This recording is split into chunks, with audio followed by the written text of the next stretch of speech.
Hello, my dear friends. A very warm welcome to Newspaper Analysis Townhall. Today, 21st of July. Today, we are going to cover the 5 topics from the Hindu newspaper. The first one, Article 143 reference on President and Governor's powers. This is a very important article which covers various constitutional provisions and various constitutional questions. It was covered in yesterday's Sunday's newspaper. We will have a detailed look at the article. Second, India to host 2026 AI Summit. So India has an opportunity to reframe AI debate. We will see the debate and what India can do. Third, in regards to the preliminary reports of Ahmedabad air incident, we are going to see what are the various aviation safety issues in India. Next one, designation of the Resistant Front, a proxy of 𝐼𝐸 as a foreign terrorist organization by the United States. Fifth and last topic, rare disease. This is also an important article for prelims as well as mains point of view. It was also covered in Sunday's newspaper. Let's start. Yes, this is very important. Under Article 143, President has sent a reference to the Supreme Court asking various questions. And these questions are related to April 8th judgment by the Supreme Court. Before going into the questions and the reference, let us understand what the context and the issue is. This is Tamil Nadu government, or say the legislature.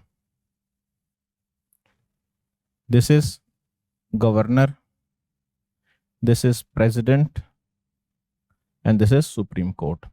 Tamil Nadu legislature passed a bill, 10 bills, which was sent to the governor for the assent. Governor did not sign them and reserved them for the president. This is done under Article 200, where governor has 3 choices. Either he can assent to the bill, he can withhold, or he can just keep it with himself.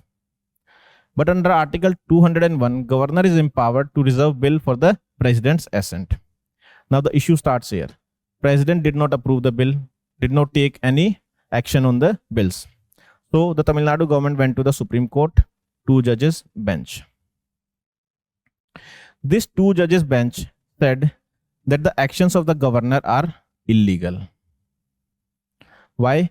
Because when the bills are passed by the legislature, and these bills have been repassed also, that is passed twice by the legislature, then governor does not have the power to not sign it.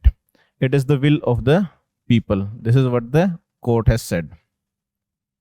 And said these 10 bills deemed to be passed. These 10 bills are passed now.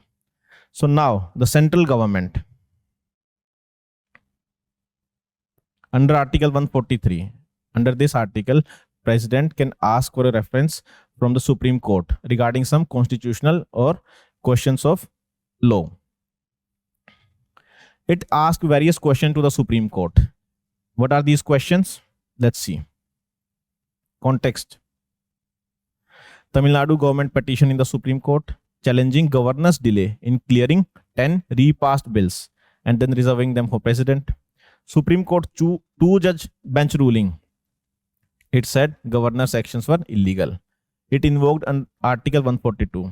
Under Article 142, basically Supreme Court is empowered to do complete justice.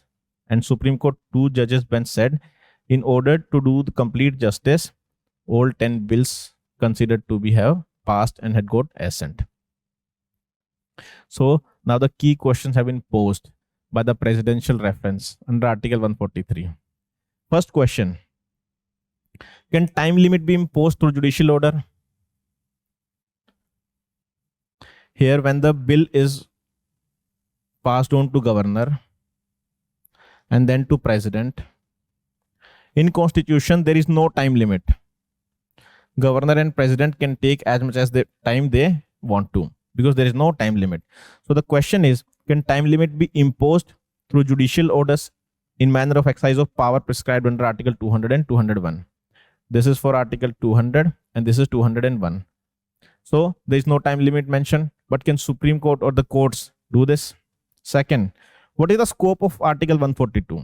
Under Article 142, what the article says? It grants the Supreme Court the power to pass orders which are necessary for doing complete justice. In order to do complete justice, Supreme Court passed the judgment, the two judges bench. So what are the scope of Article 142? Does it mean rewriting the constitution? Can the constitutional powers of the president and governor be substituted by judicial orders? Under the constitution, no limits, but can judiciary pass an order? It is rewriting the constitution only. Second, is Article 142 limited to matters of procedural law? That is, the procedure which has been mentioned in the law. The Supreme Court has to look for that only. Or it extends to giving directions which are inconsistent with the existing provision. Because existing provision is no time limit. But Supreme Court passed the judgment by passing the governor and the president. So can they pass such directions? Then third, what is the legality of a law without assent of the governor? See, now these bills have not been passed by the governor or the president. They did not sign it. So what is the legality of these 10 laws? Are these 10 laws legal? Because they did not have the sign. They do not have the sign of the president or the governor. Next one, these questions have been posed before the Supreme Court by the presidential reference. Are decisions of governor or president under Article 200 and 201 are they justiciable at a stage prior to becoming a law? Under Article 200 and 201, president and governor had not signed it. So it is still not an act. It's just a bill. So can these decisions be questioned in court before they even become a law?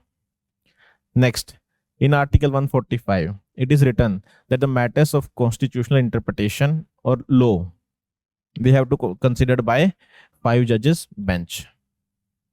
But it was a 2-judge bench. Can a 2-judge bench pass such orders? Are these legals? So the fundamental questions which are raised in this case, first of all, separation of power. Separation of power between judiciary and legislature or executive on the second hand. Executive has the power. The governor or the president has the power to sign or not sign the bill. But now judiciary has intervened. It is usurping the powers or the domain of the governor or president's work. So it is going against separation of power. Article 142. The Vice President 𝐮𝐸𝐵 𝐸𝐻𝐾𝐸 has said Article 142 is a nuclear missile against democratic forces. This quote can be used in exam as it is. This is a nuclear missile against democratic forces where judiciary just pass orders whether they are infringing on the constitutional provisions of president or governor or not without considering anything. Second, judicial overreach versus necessary intervention or limit of Article 142. Article 142 cannot be unlimited. Nothing in the constitution is unlimited. So it cannot be unlimited. So there has to be some limit on it.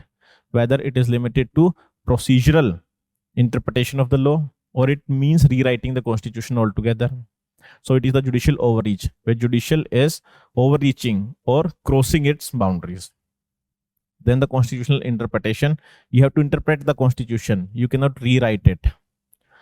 Giving a timeline or getting a bill approved, passed without the sign of the president or governor means you are not interpreting the constitution, you are rewriting it. So this is the whole debate regarding this matter. Now the various important articles are Article 200 we discussed. It deals with governor's assent to state bills.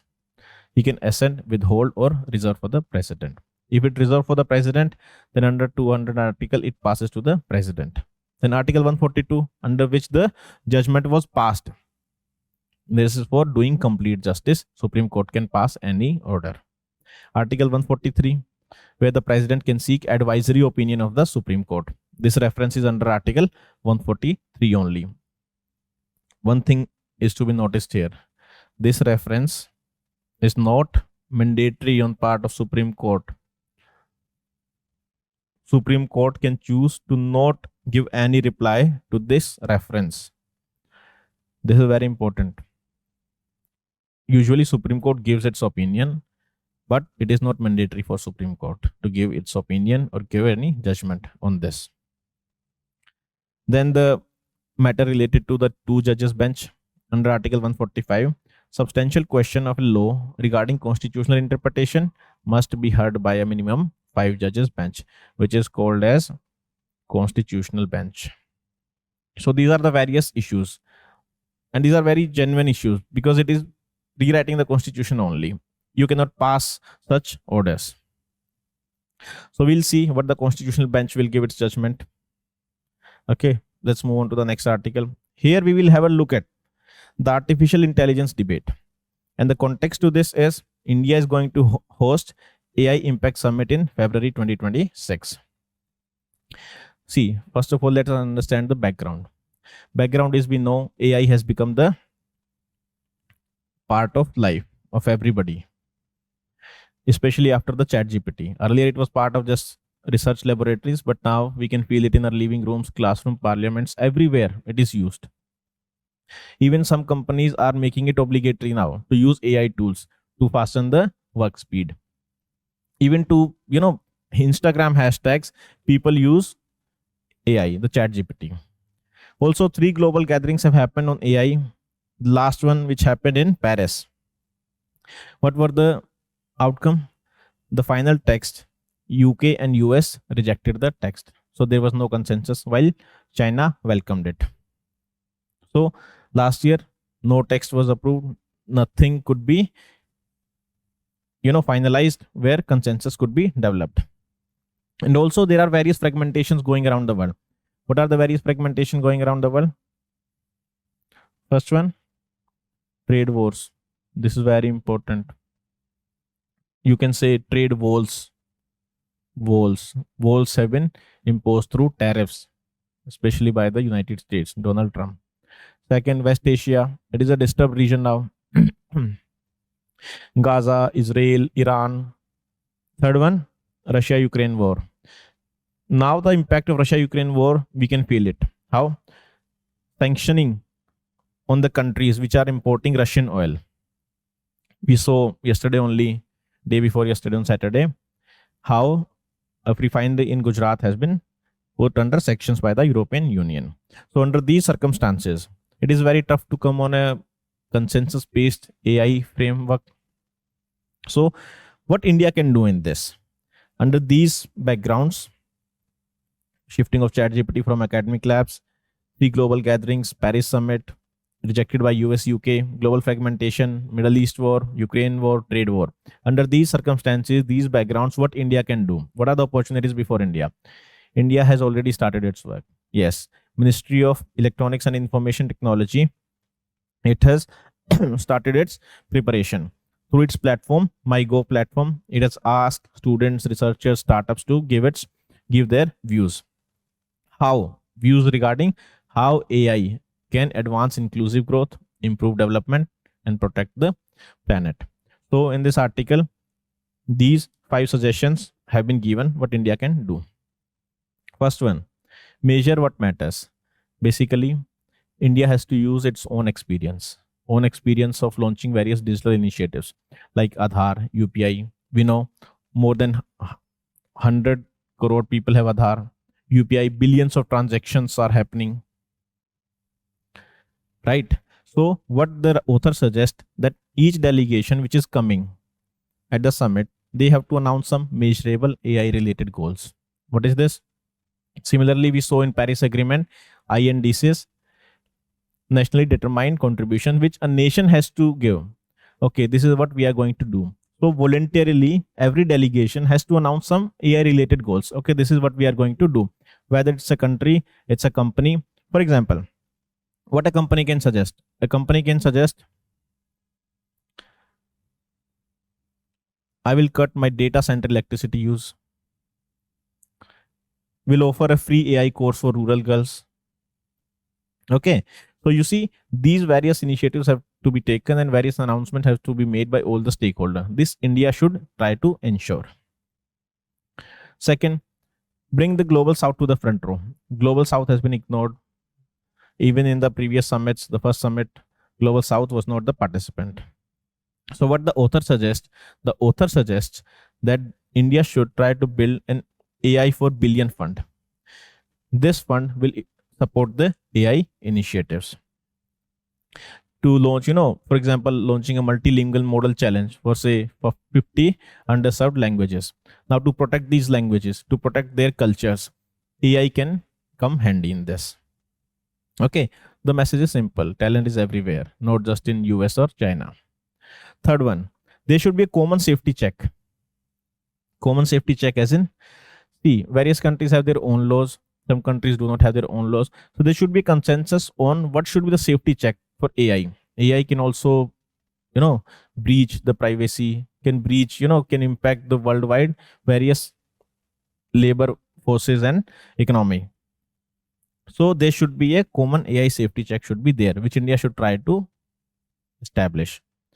Fourth one, there should be AI code of conduct. AI code of conduct as in, for example, US is a country which do not want much restrictions. So United States fears heavy regulation. What is the case of Europe? Europe already has its AI Act. What is China? China is under state control.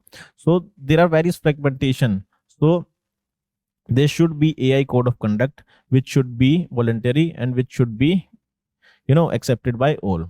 A middle ground. Fifth, avoid fragmentation, which we already discussed. What is happening in US, China, Middle East.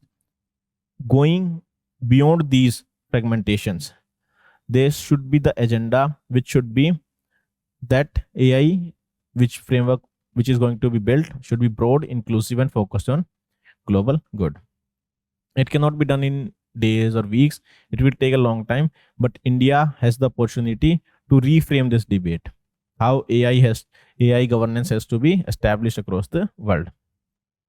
These are very important points for means point of view. Okay, next article.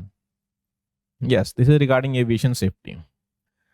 The aircraft accident investigation initial report, preliminary report, according to which both the engines were switched off. Why would the pilots do it? Or then if pilots did not do it, how did it happen?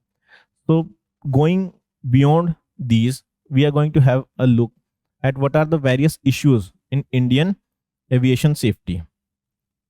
See, what are the various elements which are involved in the aviation sector? First is aircraft. Second is the people who operate it. Now, let us see how these are regulated. The airport infrastructure, ATC, that is air traffic control, and its personnel comes under AAI, that is Airport Authority of India, which ultimately comes under DGCA, then Ministry of Civil Aviation. Let us understand the core issue, how the corruption or how the negligence has been happening. In Ahmedabad case also, one of the view is when the aircraft, it started its uplift, and when it started coming down, there were buildings. It is said that if buildings have not been there, then the crash could have been avoided. They could have made a crash landing, but altogether it would not have been blasted. One of the cases given is in Mumbai, Bombay High Court had issued a stay that halted construction near Mumbai Airport after the incident of Ghatkopar in 2018. Within a 4-kilometer radius of Mumbai Airport, there are 5,000 vertical obstructions. Do you see the level of corruption? Do you see the level of encroachment? Under the regulations, Aircraft Act and Statutory Order 988 and 1988, there is strict control or construction of building around airports. But this statutory order, statutory provisions have been bypassed by a non-statutory committee which was made in 2008. It approved 25 buildings in the prime location in Mumbai near the airports. Now there is an appellate committee to review this. The appellate committee to review this, and the committee which approves the building constructions or the area which is being built around the airports. It includes the members from the government only. So the one who are going to implement the rules are the one who are giving the exemptions only. So this is the hodgepodge which has been created in the aviation sector. So the various issues which the author discusses regarding Indian aviation safety, the 6 issues. First one, aircraft design and airworthiness. See, regarding the aircraft design, these are very technical matters, and our DGCA, that is Director General of Civil Aviation, they have very limited technical capability, and they mostly rely on their European and American counterparts for the understanding of the various technicalities of the aircraft. Second, aircraft maintenance standards. The engineers, the aircraft maintenance engineers, they work under severe stress. There is no time limit. There is also task delegation. Sometimes when engineers are not there, because number of engineers are less, and also they work beyond their time limits. So sometimes task is also delegated to less qualified, lower paid technicians. Next one, flight crew. Flight crew involves the pilots and also the cabin crew. They have been frequent violations. I think everybody is aware of this. Frequent violations of the flight time duty, which is leading to fatigue of pilot and the crew. There's no time limit. See also, there's a circular of the Ministry of Civil Aviation that one pilot cannot be used by the other company without getting an NOC.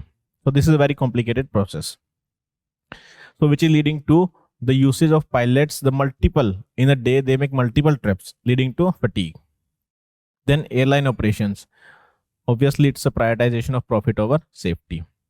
So in the operations, the safety concerns are not given that much value which they deserve. Air traffic management. Shortage of air traffic controller officers, which has also been flagged by parliamentary committee. Also, if there are whistleblowers who try to raise issue within the organization or outside the organization, they are silenced. Their voices are not heard. Either they are, demoted or they have been punished. So these issues regarding Indian aviation safety very important from the mains point of view, and as such question is very much expected in the upcoming times. This mains or next mains, all time it is relevant now. Okay, reforms cannot wait. Lives are at stake. So various reforms are required in the aviation sector. Yes, one more article on this. The designation of the Resistance Front as a terror group by the United States, which is a proxy of 𝐼𝐴. The group has been designated as foreign terrorist organization and specially designated global terrorist. This is basically a shift from in the UNSC resolution earlier, the 𝐼𝐴 attack mention was there. TRF's name was deleted. TRF's name was not there. So basically it is a partial acceptance of TRF as being the part of 𝐼𝐴 attack. So after having this done, India now can approach UNSC under 1267. We'll see what is UNSC 1267 Sanctions Committee to designate TRF as a terrorist organization.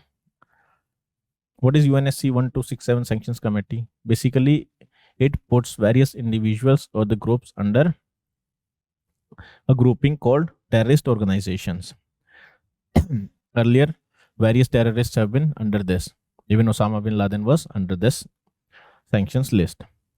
It is a subsidiary of United Nations Security Council, having all 15 members, 5 permanent and 10 members which are formed on rotation. And decisions are made by consensus. Now, the individuals and entities which are involved in terrorism are placed on a global sanction list, which is maintained by UNSC 1267 Sanctions Committee. So, they are put under sanctions list. What actions can be taken against the organizations which are put under this list?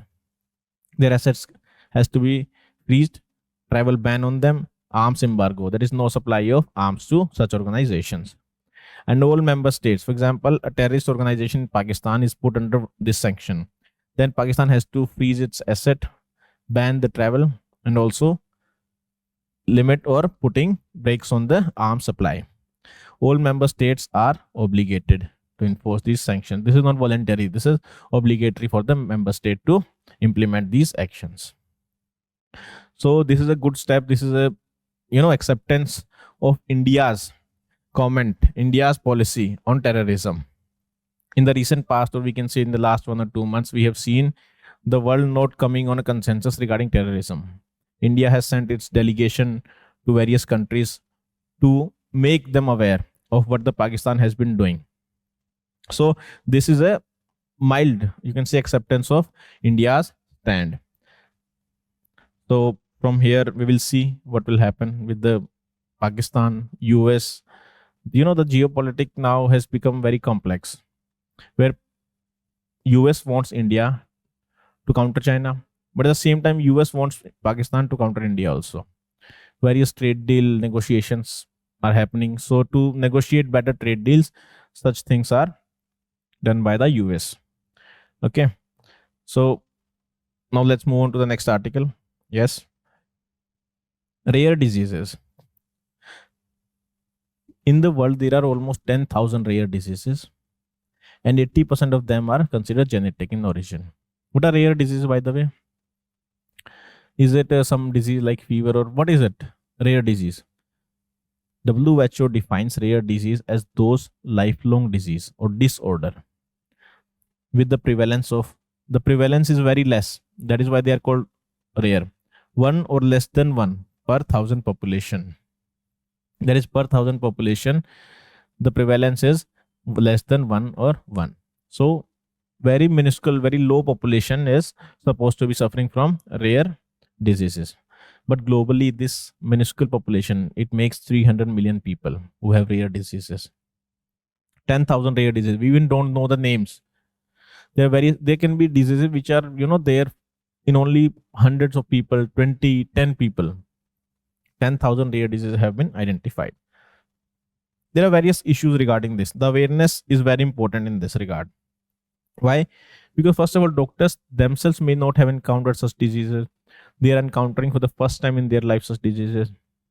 Second, if the medical report is not reported, say for example to a registry, then how we can have the data of the patients? Because even the families, they do not know what this disease is, so they are not reported. There is no data, so there is lack of policy making on such things. In this regard, Gentex, Tata Institute for Genetics and Society, Bengaluru, they have created a gene database.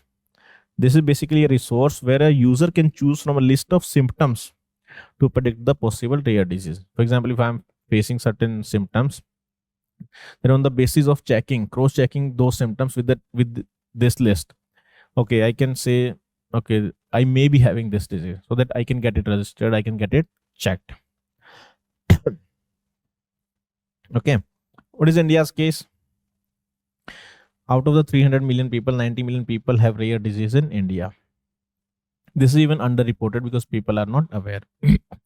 There's a policy regarding this, National Policy for Disease 2021, which is aimed at reducing the incidence of prevalence of diseases based on comprehensive preventive strategy. And also financial support is being given up to 50 lakh per patient under the scheme. Okay, one of the reason which is being discussed in this article behind how rare disease perpetuate from one generation to other is marriages, the practice of endogamy, practice of marrying within a community. For example, there is a genetic condition in the community. If they keep on doing endogamy, then it is likely to preserve that disorder. Okay, so the best option is there should be premarital counseling regarding if there are such disorders, then such marriages should be avoided. Okay, this is for the rare diseases. Okay, today's articles were very important. All the articles from prelims as well as mains point of view. So I'm sharing the notes, the PDF of the class in the comment box also. So do read it. We'll see you tomorrow. Till then, good luck. Goodbye. Thank you.